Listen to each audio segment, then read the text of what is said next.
Salam sejahtera tuan-tuan, puan-puan yang dihormati dan dikasihi sekalian. Anwar kaitkan PH dengan agenda Yahudi bukti Muhyiddin kehilangan modal.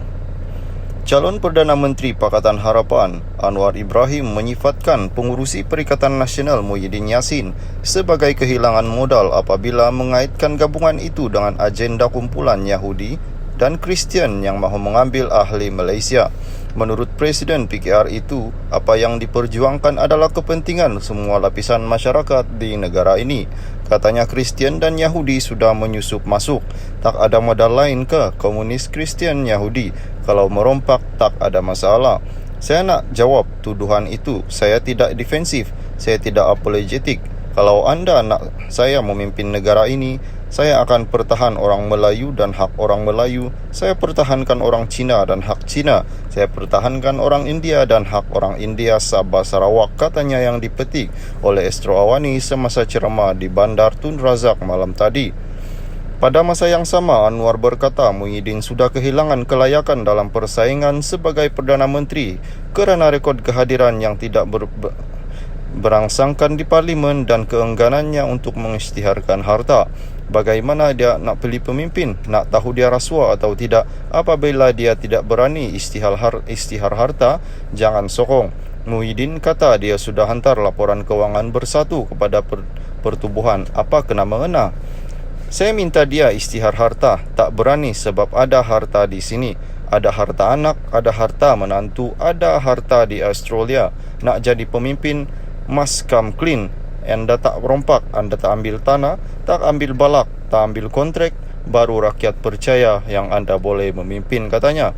Pada ceramah PN 16 November lalu, Muhyiddin mengaitkan PH, kumpulan Yahudi Kristian yang cuba mengambil ahli Malaysia.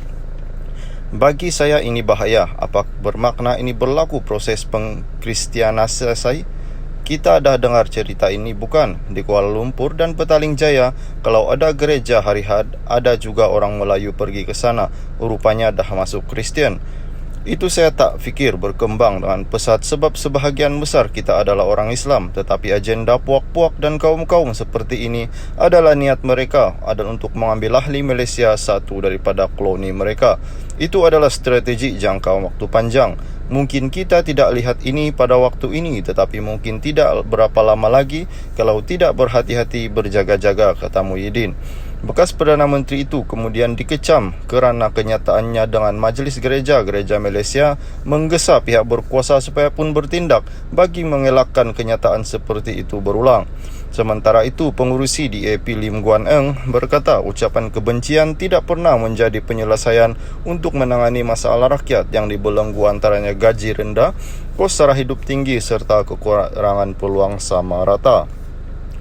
Pemimpin PAS yang diketuai oleh Presiden Abdul Hadi Awang telah dikenal pasti oleh Pusat Kewartawanan Bebas CIJ sebagai antara yang menjadi antara individu utama menyebar luas naratif bersifat kebencian, tidak boleh bertolak ansur resis dan memecah belah, katanya.